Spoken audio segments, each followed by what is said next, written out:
በምሬ ወዳጆ የሚመራው ታጣቂ ኃይል በከፍተኛ ሁኔታ ተደምስሶ እጅ መስጠቱን የተመለከተ ልዩ ሰበር ዜና ደርሶናል። ዝርዝሩ በቆይታችን ይቀርባል። መከላከያው እጅግ አስቸኳይ የነፍስ አድን ጥሪ ለጠቅላይ ሚኒስትር አብይ አህመድ አስተላልፈዋል። ዝርዝር መረጃ ይዘንበታል።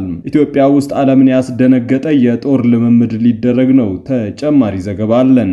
ሶማሊላንድ አሜሪካ በቬንዙዌላ የወሰደችውን እርምጃ መደገፏ ውዝግብን አስነስቷል። ክቡራትና ክቡራን የጥበብ ሚዲያ ቤተሰቦች በዛሬው ቆይታችን እነዚህንና ሌሎችንም ሀገር አቀፍና ቀጠናዊ መረጃዎችን እንዲሁም ዓለም አቀፍ መረጃዎችን በዝርዝር ወደ እናንተ እናቀርባለን። ጥበብ ሚዲያ በጋዜጠኞች የተመሰረተ ሚዛናዊና ተአማኒ መረጃዎችን በየዕለቱ የሚያደርሳችሁ ገለልተኛ ሚዲያ ተቋም ነው። ለቤቱ አዲስ የሆናችሁ ሰብስክራይብ በማድረግ የደወል ምልክቷን በማብራት የቤቱ አባል ትሆኑ ዘንድ በታላቅ ትህትና እንጋብዛለን። በቅድሚያም የዕለቱን የቢዝነስ ዘገባዎች አስቀድመን ወደ ዝርዝር ዘገባዎቹ እናልፋለን። ጥበብ ሚዲያ የህዝብ ድምጽ ነው።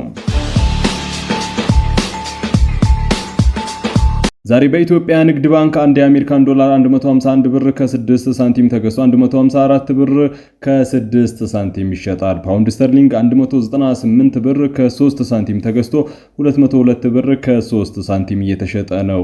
ዩሮ 176 ብር ከ5 ሳንቲም ተገዝቶ 180 ብር እየተሸጠ ሲሆን የስዊስ ፍራንክ 184 ብር ከ9 ሳንቲም ተገዝቶ 188 ብር ከ6 ሳንቲም ይሸጣል። የኩዌት ዲናር 484 ብር ከ6 ሳንቲም ተገዝቶ 494 ብር ከ2 ሳንቲም ይሸጣል። የቻይና ዩዋን 21 ብር ተገዝቶ 21 ብር ከ4 ሳንቲም እየተሸጠ ሲሆን የተባበሩት አረብ ኤሚሬቶች ድርሃም 41 ብር ከ2 ሳንቲም ተገዝቶ 42 ብር ከ1 ሳንቲም ይሸጣል። የሳውዲ ሪያል 40 ብር ከ4 ሳንቲም ተገዝቶ 41 ብር ከ2 ሳንቲም በዛሬው ዕለት የዕለቱ የምንዛሬ ዋጋ ነው። በአልሸባብ እጅ የሚገኘው የኢትዮጵያ ወታደር ለጠቅላይ ሚኒስትር አብይ አህመድ መልእክት አስተላለፈ። በበርካታ ሀገራትና ዓለም አቀፍ ድርጅቶች በሽብርተኝነት የተፈረጀው አልሸባብ የተሰኘው ታጣቂ ኃይል አንድ የኢትዮጵያ ወታደርን መልእክት ይፋ አድርጓል። ታጣቂ ኃይሉ በማህበራዊ ሚዲያ ባሰራጨው በዚህ መረጃም መኮንን ደሴ የሚባለው ይህ ወታደር እንደ አውሮፓውያን ዘመን አቆጣጠር በ2023 በተደረገው ውጊያ መማረኩን አስረድተዋል። በወቅቱ በደቡባዊ ሶማሊያ በምትገኘው የኢትዮጵያ ጦር ሰፈር ላይ ጥቃት መከፈቱን ተከትሎ ይህ ወታደር በቁጥጥር ስር እንደዋለ የገለጸው ታጣቂው ወታደሩ አሁን በሶማሊያ ያልታወቀ ቦታ ውስጥ እንደሚገኝ አስታውቋል። በቪዲዮ ተደግፎ በተሰራጨው በዚህ መረጃ ወታደሩ መኮንን ደሴ ለጠቅላይ ሚኒስትር አብይ አህመድ መልእክት አስተላልፏል። በመልእክቱም ጠቅላይ ሚኒስትሩና መንግስታቸው ከእስር በሚለቀቅበት መንገድ ላይ ጥረት እንዲያደርጉ ጥሪ አስተላልፏል። በተጨማሪም የኢትዮጵያ ሕዝብ ነፃ በሚወጣበት ሁኔታ ላይ ቅስቀሳ እንዲያደርግለትና አጋርነቱን እንዲያሳየው ተማጽኖ አቅርበዋል። የከተማና መሰረተ ልማት ሚኒስቴር ሰራተኞች በብቃት ምዘና ፈተና እንደ አዲስ ሊመደቡ ነው ተባለ። የሰራተኛ ቅነሳ ሳይደረግ የደረጃ ሽግሽግ ይኖራልም ተብሏል። ከሚቀጥለው ሳምንት ጥር ወር ጀምሮም የከተማና መሰረተ ልማት ሚኒስቴር ተጠሪ ተቋማት አመራሮችና ሰራተኞች የብቃት ምዘና እንዲወስዱ በሚያስመዘግቡት ውጤት መሰረትም እንደገና እንደሚደለደሉ ተገልጿል። ይህ የተገለጸው ሚኒስቴር መስሪያ ቤቱ የመንግስት አገልግሎትና አስተዳደር ሪፎርም አንድ አካል የሆነውን የሰራተኞች ብቃትና ምዘና በመስጠት ያስችለው ዘንድ የከፍተኛ ትምህርትና ስልጠና ተቋም ከሆነው አዲስ አበባ ዩኒቨርሲቲ፣ ከአዲስ አበባ ሳይንስና ቴክኖሎጂ ዩኒቨርሲቲ፣ ከፐብሊክ ሰርቪስ ዩኒቨርሲቲ፣ ከኢትዮጵያ የብቃት ስራ አመራር ኢንስቲትዩት ጋር ታህሳስ 23 ቀን 2018 የመግባቢያ ስምምነት ሲፈራረም ነው።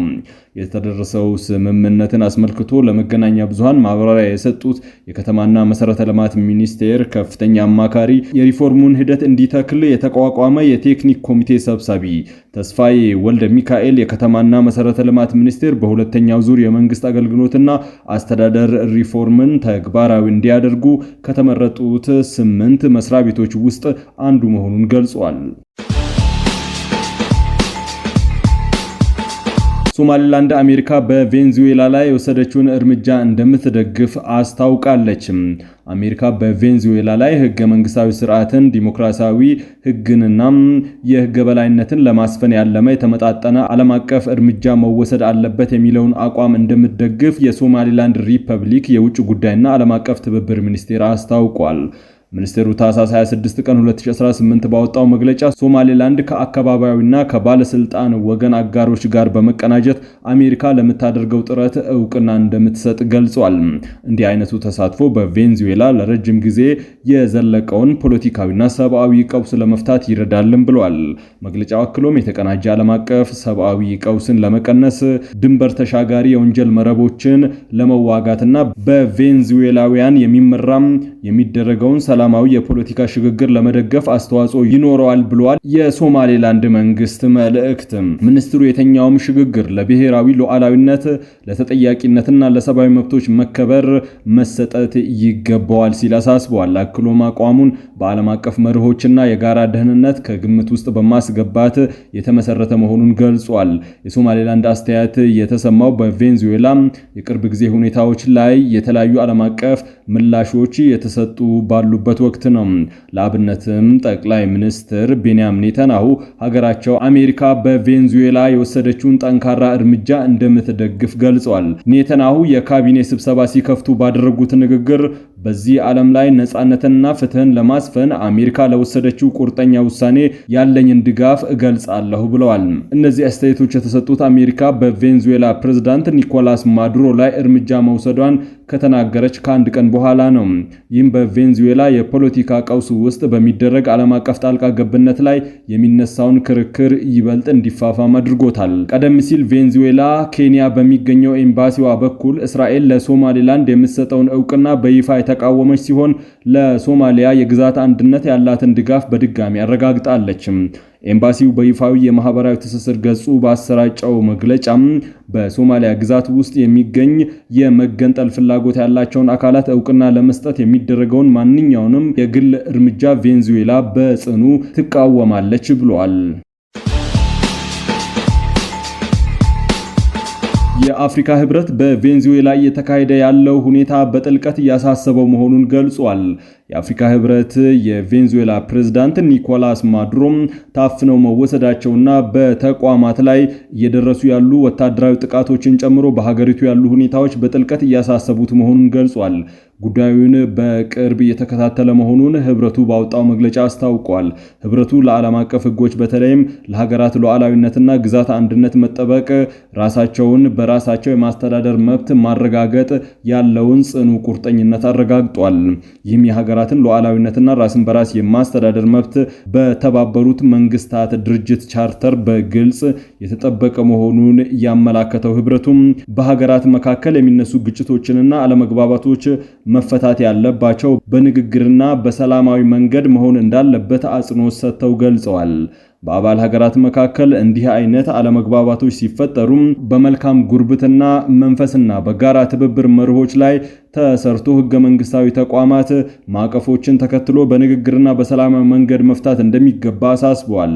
ቬንዙዌላ የገጠማት ውስብስብ የውስጥ ችግር በዘላቂነት ሊፈታ የሚችለው ሀገሪቱ ዜጎቿ መካከል ሁሉን አቀፍ ፖለቲካዊ ንግግሮችን በማካሄድ በራሳቸው በቬንዙዌላውያን ነው የሚል ጽኑ እምነት ያለው መሆኑን ህብረቱ ገልጿል። ህብረቱ ለቬንዙዌላ ህዝብ ያለውን አጋርነት እንዲሁም በሀገራትና በቀጠናዎች መካከል ሰላም እንዲሰፍን የጋራ መከባበር እንዲኖር ያለውን ቁርጠኝነት ገልጿል። ችግሩ ከዚህ የበለጠ እንዳይባባስ፣ ቀጠናዊ ሰላም እንዳይደፈርስ ሁሉም ባለድርሻ አካላት ጉዳዩን ኃላፊነት በተሞላበት ዓለም አቀፍ ህግን ባከበረ መንገድ በሰላማዊ መንገድ እንዲፈታ ጥሪ አቀርባለሁ ብሏል የአፍሪካ ህብረት በመግለጫው። ሰሞኑን መከላከያ ሰራዊቱ በወሰዳቸው ህግ የማስከበር ስምሪቶች የፋኖ ታጣቂ ኃይሎችን መደምሰሱን አስታውቋል። ሰራዊቱ በምሬ ወዳጆ በሚመራው ታጣቂ ኃይል ላይ ከፍተኛ ድል መቀዳጀቱን ነው ያስታወቀው። በሌላ በኩል በአማራ ክልል በደቡብ ጎንደር ዞን በሚገኙ የእብነትና ፈርጣ ወረዳዎች በተለያዩ ቀጠናዎች በትጥቅ ትግል ላይ ተሰማርተው የነበሩ የፋኖ አባላት የመንግስትን የሰላም ጥሪ ተቀብለው በሰላማዊ መንገድ ወደ ማህበረሰባቸው መቀላቀላቸው ተነግሯል። ይህ እርምጃ የተወሰደው በክልሉ ለዓመታት የዘለቀውን የጸጥታ ችግር በውይይት ለመፍታት ጥረት እየተደረገ ባለበት ወቅት ሲሆን ታጣቂዎች የትጥቅ ትግሉን ትተው ወደ ሰላማዊ ህይወት ለመመለስ የወሰኑት በራሳቸው ፍላጎትና በህዝብ ሽምግልና መሆኑ ተመላክተዋል።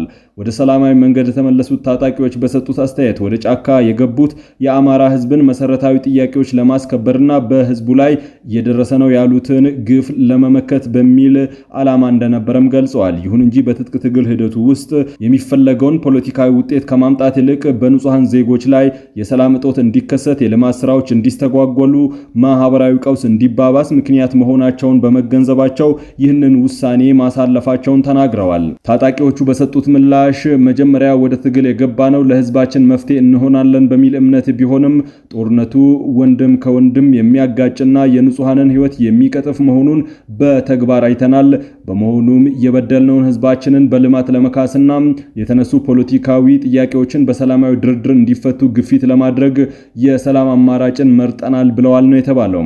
የብነት ወረዳ ሰላምና ጸጥታ ጽሕፈት ቤት ኃላፊ ጸዳል ካሳ በበኩላቸው ታጣቂዎች የሰላምን ጥሪ ተቀብለው መግባታቸው ለሰላም ያላቸውን ዋጋ የሚያሳይ መሆኑን ገልጸው ኃላፊው እንደገለጹት ወንድምን ከወንድም ጋር የሚያገዳድል የትጥቅ ትግል ለሀገርም ሆነ ለህዝብ የማይጠቅም መሆኑን አስረድተዋል። በጫካ የቀሩ ታጣቂዎችም ይህንን አሪያ በመከተል የሰላሙን አማራጭ እንዲከተሉ ጥሪ አቅርበዋል ነው የተባለው። መንግስት ወደ ሰላም የሚመለሱ አካላትን ተገቢውን ተሃድሶ በማድረግ ወደ ማህበረሰቡ እንዲቀላቀሉና የራሳቸውን ኑሮ እንዲመሩ አስፈላጊውን ድጋፍ እንደሚያደርግም አረጋግጠዋል። በተመሳሳይ በፈርጣ ወረዳ በጫካ ሲንቀሳቀሱ የነበሩ የታጠቁ ኃይሎች የመንግስትን የሰላም ጥሪ ተቀብለው መግባታቸው የአማራ ክልል ኮሚኒኬሽን ቢሮ አረጋግጧል። ታጣቂዎቹ ወደ አካባቢያቸው ሲመለሱ በማህበረሰቡ ዘንድ አቀባበል የተደረገላቸው ሲሆን ይህም በክልሉ ያለውን አለመረጋጋት በዘላቂነት ለመፍታት ትልቅ ተስፋ የሚሰጥ እርምጃ መሆኑ ተጠቁሟል። በአሁኑ ወቅት የተጀመረው ይህ የሰላማዊ እንቅስቃሴ በሌሎች የክልሉ አካባቢዎች እንዲስፋፋና በጦርነት ውስጥ ያሉ አካላትም የጠረጴዛ ንግግርን እንዲያስቀድሙ ጥሪ እያቀረቡ ይገኛሉ ነው የተባለው። ይህ የሰላም ጅምር በክልሉ ያለውን ሰብአዊ ቀውስ ለመቀነስ፣ መደበኛ የመንግስት የህዝብ አገልግሎቶችን ለመቀነስ ወሳኝ ሚና ይኖረዋል ተብሎ ይታመናል። የአማራ ፋኖ በፊናው ዛሬ ባወጣው መግለጫ በመንግስት የጸጥታ መዋቅር ላይ ተከታታይ ጥቃቶችን በመሰንዘር የተከፈቱበትን ጥቃቶችን በመመከት ረገድ ትልቅ ድል እንደቀናው አስታውቋል። እንደ ታጣቂ ኃይሉ መግለጫ ከሆነ ውጊያው በዋነኛነት ያተኮረው በምስራቅ ጎጃም፣ በሰሜን ጎንደር፣ በደቡብ ወሎ አካባቢዎች ላይ ነው። ቡድኑ በዚህ አካባቢዎች የመንግስት የጸጥታ ኃይሎችን በመደምሰስ በርካታ የጦር መሳሪያዎችን መማረኩንና ስትራቴጂካዊ የሆኑ ይዞታዎችን መቆጣጠሩን ገልጿል። በሌላ በኩል መንግስት በክልሉ የህግ ማስከበር እርምጃ እየወሰደ መሆኑን በተደጋጋሚ መግለጹ ይታወሳል። የፌዴራሉ መንግስትና የክልሉ አመራሮች በሰጡት መግለጫ በክልሉ ሰላምና መረጋጋትን ለማስፈን እንዲሁም የህዝብን ደህንነት አደጋ ላይ የሚጥሉ ጸረ ሰላም ኃይሎችን ለመቆጣጠር ኦፕሬሽን እየተከናወነ መሆኑን ይገልጻሉ። ሆኖም በፋኖ በኩል እንቅስቃሴው የህዝብን መብትና ደህንነት ለማስጠበቅ የተጀመረ የህልውና ትግል መሆኑን በመጥቀስ ጥቃቱን እንደሚቀጥል እያስታወቀ ይገኛል። ይህ በሁለቱ ወገኖች መካከል ያለው ወታደራዊ ፍጥጫ በክልሉ ማህበራዊ፣ ኢኮኖሚያዊ እንቅስቃሴ ላይ ከፍተኛ ተጽዕኖ እያሳደረ ይገኛል። ሩሲያ የተባበሩት አረብ ኤምሬትን ጨምሮ 5 ሀገራት የአየር ኃይል የሚሳተፍበት ትርኢት በቢሾፍቱ ሊካሄድ ነው። የአየር ኃይል ምስረታ 9ኛ ዓመትን በዓል ምክንያት በማድረግ ሩሲያን ጨምሮ 5 ሀገራት የአየር ኃይሎች የሚሳተፉበት የአየር ትርኢት በቢሾፍቱ ሰማይ ስር ሊቀርብ መሆኑ ተገልጿል። ኢትዮጵያ፣ የተባበሩት አረብ ኤምሬቶች፣ ሩሲያ፣ ሞሮኮና የቼክ ሪፐብሊክ ኃይሎች በጋራ የሚሳተፉበት የጥቁር አንበሳ አየር ትርኢት 2026 ከጥር 15 እስከ 19 ቀን 2018 ድረስ በቢሾፍቱ በድምቀት እንደሚከናወን የኢትዮጵያ አየር ኃይል አስታውቋል። አየር ኃይሉ ባወጣው መግለጫ የኢትዮጵያ አየር ኃይል የነጻነትና የአንድነት ምልክት በሚል መሪ ቃል የሚከበረው ይህ ታሪካዊ በዓል ተቋሙ በ90 ዓመት ጉዞው የሀገርን ሉዓላዊነት ከማስከበር ባለፈ በዓለም አቀፍ የሰላም ማስከበር ተልዕኮ የሰንደቅ ዓላማ ክብርን ከፍ ያደረገ ስኬት የሚዘክር መሆኑ ተጠቁሟል። በበዓሉ መርሃ ግብር ላይ የአንበሶች ሰማይ ኢትዮጵያ በሚል ስያሜ የሚቀርበው የአየር ትርኢት 5 ሀገራትን በጋራ የሚያሳትፍ በአይነቱ ለየት ያለ መሆኑ ተመላክቷል። ክቡራትና ክቡራን የጥበብ ሚዲያ ቤተሰቦች ለሰዓቱ የመራረጥናቸው ዘገባዎቻችን በዚህ አብቅተዋል። ከኛ ጋር በመሆን መረጃን ከጥበብ ስለተከታተላችሁ ከልብ አመስግነን ተሰናበትን። ለቤቱ አዲስ የሆናችሁ ሰብስክራይብ በማድረግ የደወል ምልክቷን በማብራት የቤቱ አባል ትሆኑ ዘንድ በታላቅ ትህትና እንጋብዛለን። ሰላም።